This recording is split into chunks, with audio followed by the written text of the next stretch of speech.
Did everybody like that?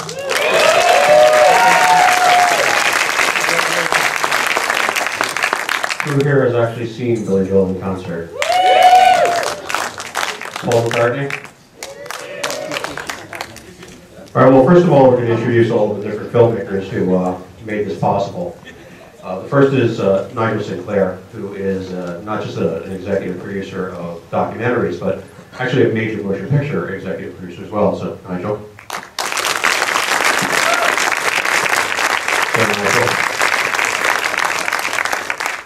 The director, Paul Crowder, who also did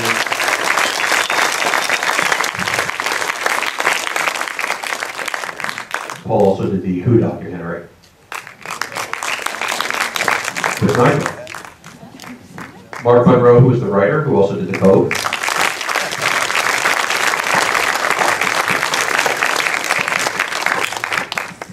And Glenn Zipper, who was the executive producer and was one of the people who worked very hard.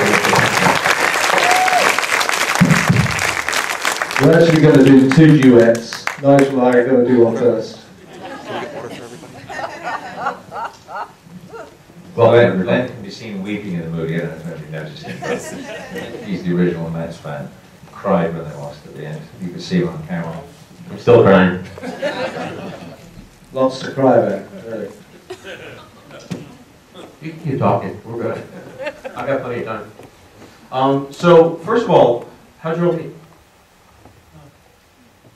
It was a bit.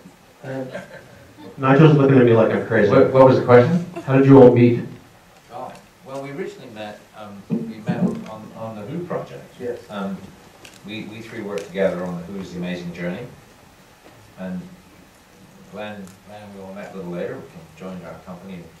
It was he who determinedly said when we got a call from the police people, we pull this documentary together, said we got to do this. Because Glenn was, I did not know this, but Glenn's either been to or listened to every Mets game since he was 4. Whereas the 3 of us are sort of rock stars, so if we got to interview Paul McCartney, we were giddy for about a week. When Glenn got to interview Mike Piazza, I didn't really know Mike Piazza was, but I was told the English, you know, because like saying I don't know about baseball. But Glenn actually didn't have to pay for much. It's a good way to keep people working. So you made the documentary, and the first thing that I actually did not know is you got the call. So you got a call from Billy Joel, and they said, we'd like you to do this documentary. Why don't you tell me a little bit about how that call actually went? Because when you're doing a documentary, it's significantly different than doing a film. With a film, you have a script, you can break it down, you know all the different elements of making a film. When you do a documentary, it's a totally different world. How does that process go? How was it started, and where did the ideas come from? Well, that's a lot of questions. I'm going to let these 2 answer the more intellectual ones. But I got a call from Todd Kalmar as our executive producer, who's one of Billy's management team, and I knew him through Jeff Rosen, who manages Bob Dylan, who produced No Direction Home. And he said, would you be interested in the last concert at Shea Stadium, which of course I knew about, being English. It was a place where the Beatles played. Actually, no kidding. That's how I watched the Shea concert in '65 on BBC television in England, and we were so excited about it at the time. And they said this story that this is going to be the last concert, and there's a whole history of Shea, and it's a New York iconic New York piece of property. And we thought that was a really cool idea, and actually Glenn and I discussed it, and that's how we got started. How we came up with ideas on that Paul tell us. Well, actually, I'm going to pass it over to Mark because Mark wrote the treatment and came up with the original, the concept. I was I guess, a Billy Joel fan growing up, as I think a lot of people were, just because you hear the music on the radio when you're a teenager. And I thought about it after talking to these guys, and I thought about how unapologetic kind of he is about writing songs about his life that are nostalgic and romantic, and he wears it on his sleeve, and I just thought, you know, that's a great starting place. And he was so kind of down to earth and blue collar in the way he was on stage that it made a good impression on us to tell the history of kind of the suburbs of Long Island and that area where he's from through his music. So that's kind of where it started. And also, then the idea was to have Billy kick us off from the stage with Billy's stuff, like Ruby said on stage between the songs, use that to help us kick us into our stories, and we were very lucky that it all sort of married really well. You know, the idea of getting the Mets, you know, our aficionado on the Mets here, anything you wish to know, he'll do the stats from tonight's game after the show. Oh no, he would do if they were in the playoffs. Boom! But tell us about your beloved Mets and why they're so important. There's not much to say about the Mets right now, is there?